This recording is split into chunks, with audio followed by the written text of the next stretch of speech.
Hello students, welcome to my channel Education Life. Myself Rishika and here is the video for standard 9th. And guys, in this video we are going to see the warming up and workshop of the lesson reading works of art. And guys, मैंने इस lesson पर explanation video already अपने channel पर upload कर दिया है जिसके link आपको डिस्क्रिप्शन में मिल जाएंगे। एंड इसमें ये आप लास्ट तक देखें क्योंकि मैं आपको बीच बीच में इसके टिप्स पे बताऊंगी। And also I am going to give you the summary of this lesson in this video. And guys, if you like my this video please press the like button and if you are new to my channel please subscribe my channel. So let's start with the warming up first. So here is the warming up reading works of art. Okay, complete the following items using the appropriate color term. So यहाँ पर आपको कुछ items हैं जिसे आपको use करके colour के terms I am sorry items आपको दिए हुए हैं जिसमें आपको कलर टर्म्स यहाँ पर दिए हैं ब्लू ब्लैक ग्रीन रेड। इसके हिसाब से जैसे कि आप खुद ही समझ सकते हो ब्लैक किस कलर को रिप्रेजेंट करता है, रेड किस कलर को रिप्रेजेंट करता है, ऐसे आपको आइटम्स को कंप्लीट करना है. So first one is give someone a dash look means a look of anger or dislike. So it is a black. Yes, black color से आप इसे represent करोगे. Out of, suddenly or unacceptedly. Blue. Okay, next is again black. The dash ship means a person who brings disgrace. Once in a dash moon, very rarely means blue. A blacklist. Okay, vanish into the blue. A green belt, blue blood. To have green fingers, blue-eyed boys. Be green with Eve. Catch someone red-handed. Give someone get the green signal. Roll out the red carpet. A blot from the blue. A red herring. See red. Okay. So this much is now we'll go to the second question. So the question here is, what are you reminded of when you think of the following colors? So it is very simple. ये आप खुद से भी कर सकते हो, आप ये खुद से भी ट्राई कर सकते हो. यस, इसमें आपको सिर्फ आप एक इमेजिन ही करके बता सकते हो. जैसे कि सी दी पर्पल कलर. सो मुझे अगर पर्पल कलर से आप कहोगे कि मुझे क्या याद आता है, okay, what I get reminded. So मुझे पर्पल से I love the jamun, okay, the fruit. So मुझे वो यादें आती हैं. And the orange, this is orange colour. Yes, so my favourite colour is orange. आप अपने बारे में बता सकते हो कि जब आप ऑरेंज कलर देखते हो तो आपको क्या रिमाइंड में आता है. Okay, and this is yellow. When I see the yellow ना, I had a yellow dress which is my very favorite. So मुझे तब वो ये याद आता है. When I sing the pink color, so मुझे पिंक कलर से आइसक्रीम की याद आती है. Yes, strawberry ice cream. हाँ, okay. And when I look the white colour, so white colour बहुत ही पीस होता है. यस, पीस कलर होता है. सो आई लाइक दैट. सो आप इसमें से अपने बारे में कोई भी बता सकते हो कि आपको ये कलर्स जब आप देखते हो तो आपको क्या चीज़ों के बारे में याद आता है. Okay, now we'll move to the next, that is workshop.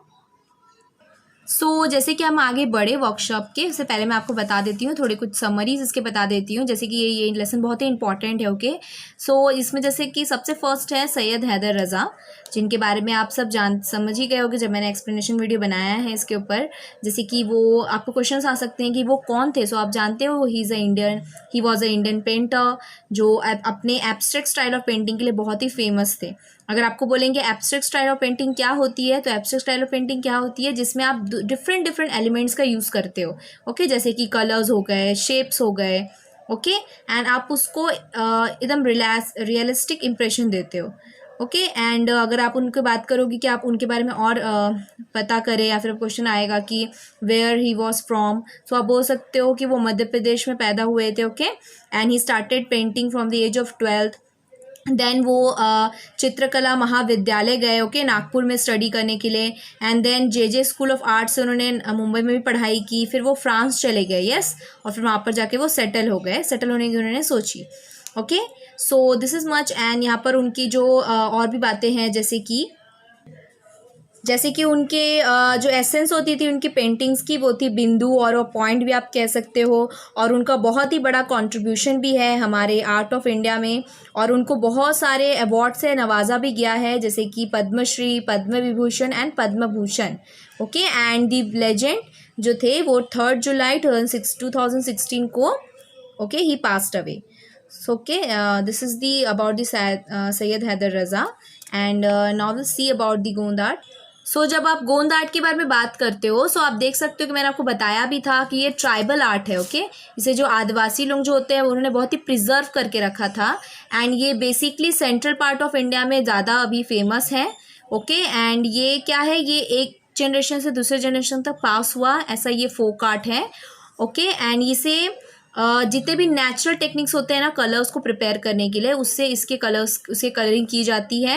जैसे कि आप देख सकते हो soil, flower, fruits, leaves, cow dungs का यूज़ करके। ओके, एंड काउ डंग्स जो होते हैं उनके यूज़ करके, और इनके जो फॉर्म होते हैं आप इनकी ड्राइंग्स वगैरह देख सकते हो, बहुत ही सिंपल होती है एंड आपको ये बहुत ही ईजिली समझ में आ जाएगी। ओके, एंड बेसिकली अगर आप इसे बात करोगे कि इसके रूट्स, इसके जो जड़ें हैं वो कहाँ से हैं, कहाँ से जुड़े हुए हैं, इनके जो जड़ें हैं वो जो वुमेन्स होती हैं घर के, जो वो डेकोरेट करती है, घर के जो काम करती हैं, उनसे रिलेटेड होते हैं। ओके, सो दिस इज इतने ही इसमें है and there is nothing much more. So now will see the workshop.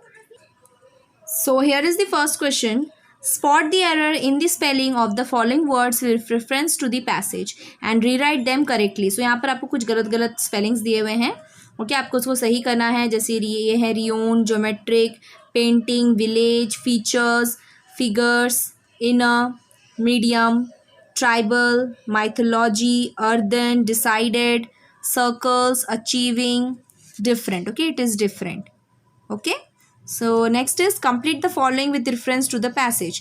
Characteristic features of Raza's painting, क्या क्या उनकी features थे, जैसे कि simple geometric shape, striking color combination, capitative compositions, colors blue and orange, वो ज़्यादा blue and oranges color के use करते थे। Okay, next is complete the following diagram. So इसकी जो questions हैं ये basically आपको this is the fifth question, see here, ये फिफ्थ क्वेश्चन से रिलेटेड है। Write about the following important features of Gond art with the help of passage. So आपको features यहाँ पे दिए गए हैं गोंद आर्ट के, जिसके हेल्प से आपको ये आंसर्स कंप्लीट करना है। सो मैं आपको डायरेक्टली फिफ्थ वन के आंसर्स बताती हूँ।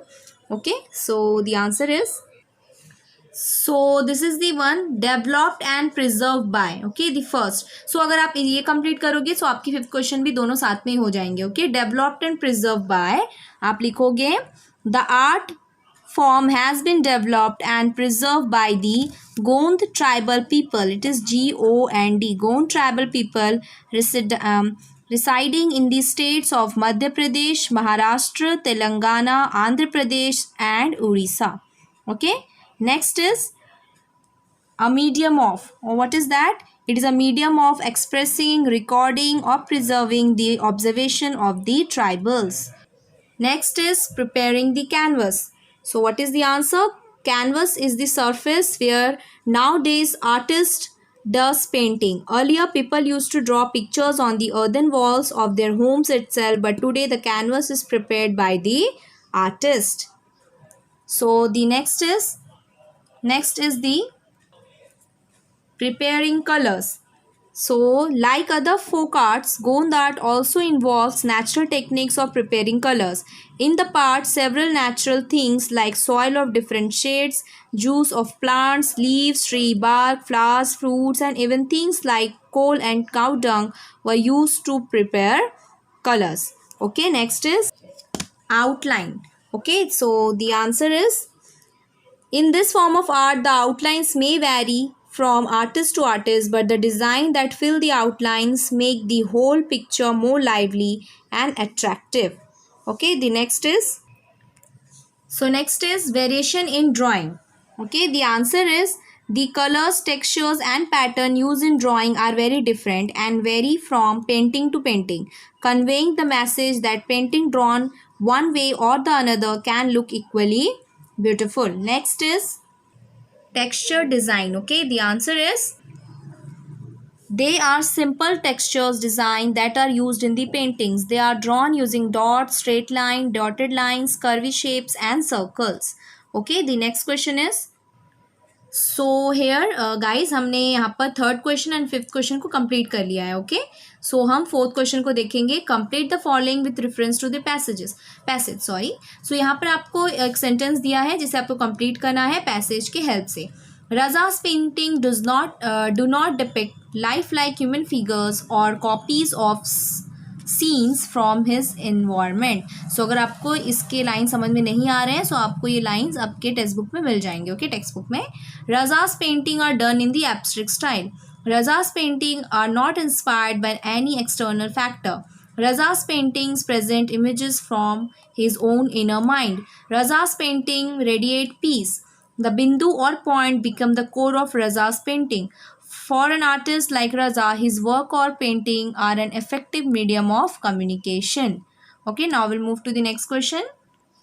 Okay, so guys, sixth one. Why does the author think that the roots of folk art lie in human choruses? So the answer is, according to the author, in the earlier days, the women in the houses took up the responsibility of decorating. Okay, it is decorating, decorating, decorating the houses. They also handled the household and deal with natural elements from which different colors could be prepared. And also to develop the tradition of folk art, they utilize the natural resources. Thus, their creative and dedication of them towards building a prosperous household have kept the tradition of folk art alive for all these years. Okay, now we'll move to the next question. From the passages, list the words related to. So आपको passage से ऐसे words निकालने हैं जिसके relation geometry, colours, designs इनसे हो. So the answer is, so geometry से किनके रिलेशन है? Geometric shapes, figures, circles, triangle, squares, lines, dots. Colour से colour combination, blue, orange. And design से human figures, scenes and abstract. Okay, next is, these two passages are example of a short introduction to works of art. A short review, they covered the following points. So यहाँ पर आपको कुछ points दिए हैं जिसके basis पे आपको ये सारे covers करने हैं. So आप इसके अलावा भी अपने points यहाँ पर डाल सकते हो. So मैंने आपको यहाँ पर as a example दे दिया है. Book review में theme, review of a play, theme, review of a painting, theme. Okay, next is plot and topic. Okay, अगर आपको क्लियर नहीं हो रहा है मैं आपको एक बार और एक्सप्लेन कर देती हूँ. First is theme. Next is plot topic. Third is style of narration, genre of theatre, style of painting. Characters, neatness of strokes, development of the story, colours used. Okay, and इसके अलावा भी है, मैं आपको बताती हूँ from my book. So from the development of the story, book review में आप कंटिन्यू करोगे message convey. Okay, review of play में आप डेवलपमेंट ऑफ द स्टोरी के बाद acting and music. Okay, this is acting and music. Review of a play में आप लिखोगे acting and music, sets and properties, message convey. Review of a painting, जहाँ पर आपने कलर्स यूज तक उसमें देखा था, उसके बाद आप लिखोगे message convey. Okay, now will see the next question. So this two questions are like a project one. Okay, this one ये तो आपको प्रोजेक्ट टाइप ही है. अगर आप इसे नहीं भी करोगे तो इट इज़ ओके, क्योंकि ये क्वेश्चंस नहीं आएंगे. अगर आप चाहते हो तो आप खुद से ट्राई करो. एंड इसमें आपको the painting of Raza and गोंद आर्ट को अपने मदर टंग में लिखना है. आपको अगर मराठी लैंग्वेज आती है, आपको आती होगी क्योंकि आपके सिलेबस में मराठी है, तो आप लिख सकते हो. अगर आपकी मदर टंग है, आप हिंदी में भी लिख सकते हो. अगर आपको कोई और लैंग्वेज आती है लिखना, आप जानते हो, सो आप पेंटिंग ऑफ रजा एंड गोंद आर्ट के बारे में लिख सकते हो. ओके, सो डायरेक्टली हम 11th क्वेश्चन करते हैं. Read the following from the language study page. आपको मैं एडजेक्टिव क्लॉज, एडवर्ब क्लॉज और नाउन क्लॉज बताती हूँ. Find one example of each from the passage. Okay, आपको पैसेज से इनके एग्जाम्पल्स एक एक निकालने हैं. सो एडजेक्टिव क्लॉज की आप जब बात करते हो तो आप जानते होंगे एडजेक्टिव क्लॉज किसको कहते हैं. ऐसे क्लॉज को जो आपको एडजेक्टिव्स के फंक्शंस के बारे में बताए और नाउन के बारे में बताए. सो आपको मैं फर्स्ट एग्जांपल देती हूँ. और यहाँ पर आपको एक और चीज़ बताई है, note the linking word when you do that. So आपको यहाँ पर लिंकिंग वर्ड्स के यूज़ करना है जब आप लिंकिंग वर्ड को बताना है, जब आप ये एग्जाम्पल्स लिखोगे. So I will tell you from the textbook itself. So this line, you see, they originate when the artist tries to peep into their inner mind. Okay, till mind. So till mind it is adjective clause. And when is the linking word. Okay, linking word इसमें है when. And next जब हम बात करते हैं adverb clause की. Okay, the next is adverb.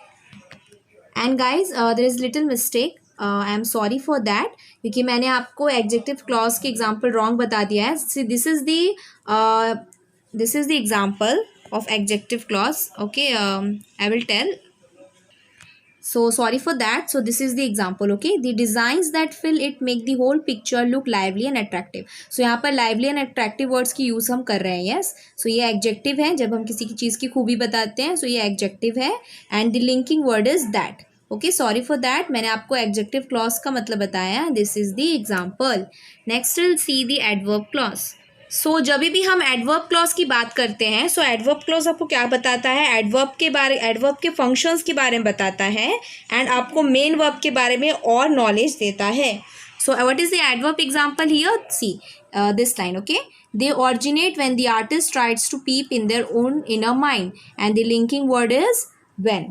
और next is noun clause. Noun clause का मतलब होता है जब कोई भी clause as a noun work करता है. ओके, as a noun form work करता है, सो हम उसे बोलते हैं noun clause. So this is the example of noun clause. We realize that the painting is a visible form of very deep thought and the linking word is that. Okay guys, so this is only the workshop and thank you for watching. Keep learning with me. Stay safe.